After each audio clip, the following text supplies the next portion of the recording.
Sir అసలు ఇవన్నీ కూడా బుల్షిట్ మాటలండి. నిజంగా చెప్పాలంటే జనార్దన్ రావు ఏవన్గా ఉన్నటువంటి జనార్దన్ రావు అనే వ్యక్తి ఫస్ట్ వీడియో రిలీజ్ చేసినప్పుడు జోగి రమేష్ గారు అనే ప్రస్తావన చేయకుండా నేను వస్తున్నాను చాలా కూల్గా ఏదో ఫంక్షన్కి వస్తాను, నేను ఒక వారంలో వస్తాను అని చెప్పేసి ఎక్కడో ఉన్నటువంటి ఫారెన్లో ఉన్నటువంటి వ్యక్తి ఒక ఆడియోని రిలీజ్ చేయడం జరిగింది.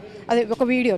నెక్స్ట్ మళ్ళీ రెండో వీడియో వచ్చేసరికి మొత్తానికి కారణం జోగి రమేష్ గారు అని చెప్పేసి ఇలాంటి ఒక స్క్రిప్ట్ ప్రకారం అంటే పైనుంచి వచ్చినటువంటి స్క్రిప్ట్ ఏదైతే ఉందో ఆ స్క్రిప్ట్ ఇచ్చి దాని ప్రకారం మీరు చూసే ఉంటారు. ఆయన మాట్లాడే విధానం కూడా ఎలా ఉందంటే ఒక స్క్రిప్ట్ చదువుతున్నట్టు ఉంది.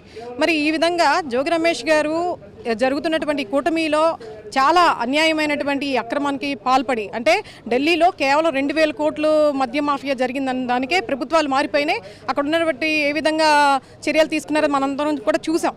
అలాగే ఇక్కడ 5,280 కోట్లు లిక్కర్ మాఫియా జరిగితే దాని గురించి ఎక్కడ కూడా ప్రస్తావన చేయకుండా జోగి రమేష్ గారు కుండ బద్దలు కొట్టినట్టు అక్కడ ఉన్నటువంటి ఇబ్రహీంపట్నంలో జరిగేటటువంటి దారుణాన్ని వీడియో రూపంలో ఈ రాష్ట్ర వ్యాప్తంగానే కాదు ఈ భారతదేశం వ్యాప్తంగా అందరూ చూసే విధంగా వీడియో తీసుకురావడం జరిగింది. ఆ విధంగా కక్షపూరితంగా ఏదైతే మొత్తం కూడా బట్టబయలు చేస్తున్నారు జోగి రమేష్ గారు ఒక బీసీ నాయకుడు అని చెప్పేసి ఈ అణగారిన వర్గాల్ని అణిచివేసే విధానంలోనే కూడా మీ ప్రభుత్వం నడుస్తూ ఉంది.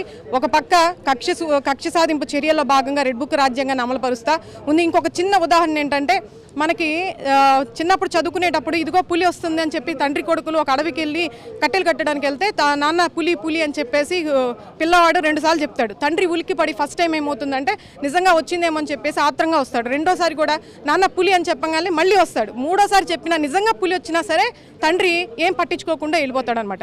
సేమ్ అదే ఫార్ములాని అప్లై చేసినట్టుగా గత ప్రభుత్వంలో మన జగన్మోహన్ రెడ్డి గారి హయాంలో అంతా లిక్కర్ మాఫియా జరిగింది, కల్తీ మాఫియా జరిగిందని చెప్పేసి ప్రచారం చేసి ప్రజల్లో పదే ఒక తప్పుడు ప్రచారాన్ని విష ప్రచారాన్ని ప్రజల్లోకి తీసుకెళ్లి వాళ్ళ మైండ్ సెట్ని కూడా ట్యూన్ చేసే విధంగా ఒక కక్షపూరితంగా ఒక కుట్రపూరితంగా చర్యలు పన్నారు.